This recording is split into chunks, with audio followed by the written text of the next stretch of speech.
మీరు ఆర్థికంగా ఎదుగుదల కోసం ప్రార్థిస్తున్నారు, ఉపవాసం ఉంటున్నారు, మీ వాలెట్‌కు అభిషేకం చేస్తున్నారు. కానీ ఏమీ మారడం లేదు.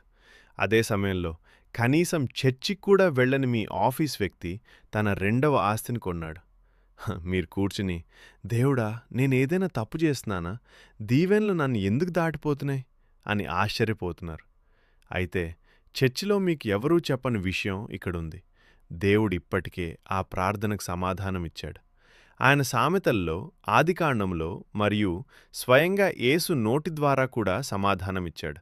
సంపదను నిర్మించడానికి కావలసిన బ్లూ ప్రింట్ అంటే ప్రణాళిక మీ పక్కనే ఉన్న పుస్తకంలో ఉంది. అదేనండి బైబిల్. మీరు దానిని ఎప్పుడూ ఒక ఆర్థిక మాన్యువల్గా చదవలేదు. నేను కేవలం దశమ భాగమిస్తే దేవుడు మిమ్మల్ని దీవిస్తాడు అని చెప్పడం లేదు. అది నిజమే, కానీ అది మొదటి పేజీ మాత్రమే. మీరు ఎప్పుడూ తిరగేయని పేజీలు ఇంకా ఉన్నాయి. అవి ఆచరణాత్మకమైనవి, క్రమశిక్షణతో కూడినవి మరియు దశలవారీగా పనిచేసే సూచనలు. బైబిల్ డబ్బు గురించి 2300 కంటే ఎక్కువసార్లు ప్రస్తావించింది. ఇది విశ్వాసం మరియు ప్రార్థన రెండింటికంటే ఎక్కువ. దేవుడు మీరు సంపదను వెంటాడాలని కాదు, దానిని అర్థం చేసుకోవాలని కోరుకున్నాడు. మొదటిది, కత్తిని వాడే ముందు దానికి పదును పెట్టండి. సామెతలు 22:29 ఇలా చెప్తుంది, తన పనిలో నైపుణ్యం గలవాన్ని చూశావా, వాడు రాజుల ముందు నిలబడతాడు. దేవుడు ఇశ్రాయేలీలకు సంపదిచ్చే ముందు బెజలేలుకు నైపుణ్యాన్నిచ్చాడు, అంటే స్కిల్స్ ఇచ్చాడు. మీకు పెట్టుబడి కంటే ముందు నైపుణ్యం అవసరం. నైపుణ్యం అనేది ఒక విత్తనం లాంటిది. దానికి డబ్బు ఖర్చు అవ్వదు, కానీ అది పెరిగితే దాని ఫలానికి ప్రజలు డబ్బు చెల్లిస్తారు. రెండోది, చీమలా పనిచేయండి. చీమలకు ఎవరు యజమానుండరు, కానీ అవి వేసవిలోనే ఆహారాన్ని సిద్ధం చేసుకుంటాయి. బద్ధకస్తులైన క్రైస్తవులు నేను దేవుని కోసం వేచున్నాను అని చెప్తారు, కానీ దేవుడు మీకోసం వేచున్నాడు. క్రియల్లేని విశ్వాసం మృతం. మీ శ్రమ ప్రార్థనకు వ్యతిరేకం కాదు, అది మీ విశ్వాసానికి నిదర్శనం. మూడవది, ఖర్చును అంచనా వేయండి. యేసు ఇలా అన్నాడు, గోపురాన్ని నిర్మించాలనుకునేవాడు ముందుగా కూర్చుని ఖర్చును లెక్కించడా? అంటే బడ్జెట్ వేయమని దేవుడు స్వయంగా చెప్పాడు. రాబోయే 30 రోజులు మీరు ఖర్చు చేసే ప్రతి పైసాను రాసుంచండి. అప్పుడే మీ దగ్గరున్న డబ్బు ఎక్కడికి వెళ్తుందో మీకు తెలుస్తుంది. నాల్గవది, అప్పును అంతం చేయండి.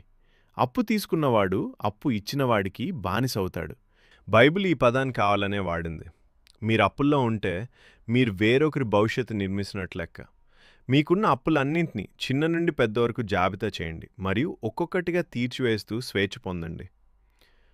ఐదవది, కొంచెం కొంచెంగా పోగు చేయండి. మోసం ద్వారా వచ్చిన సొమ్ము త్వరగా తరిగిపోతుంది, కానీ కొంచెం కొంచెంగా పోగు చేసేవాని సంపద పెరుగుతుంది. ఇది రాత్రికి రాత్రే కోటీశ్వరులయ్యే పథకం కాదు, క్రమబద్ధమైన ఆదా మరియు పెట్టుబడి మార్గం. దేవుడు మీ నుండి వృద్ధిని ఆశిస్తాడు, కేవలం దాచడం కాదు. ఆరోది, ఆదాయ మార్గాలను పెంచుకోండి. మీ వాటాను 7-8 వ్యాపారాల్లో పెట్టుబడిగా పెట్టండి, ఎందుకంటే దేశంపై ఎలాంటి విపత్తు వస్తుందో మీకు తెలియదు. ఒకే ఆదాయం మీద ఆధారపడవద్దు. సామెతలు 31లోని ఒక స్త్రీ రియల్ ఎస్టేట్, వ్యవసాయం, తయారీ మరియు వాణిజ్యం వంటి 4 వ్యాపారాలు నిర్వహించింది. ఏడవది, ఆత్మనిగ్రహాన్ని పాటించండి. గోడల్లేని నగరం ఎంత ప్రమాదకరమో, ఆత్మనిగ్రహం లేని వ్యక్తి అంత బలహీనుడు. మీరు ఎంత సంపాదించినా ఆ నిగ్రహం లేకపోతే అనవసర ఖర్చుల వల్ల మీరు పేదలుగానే మిగిలిపోతారు.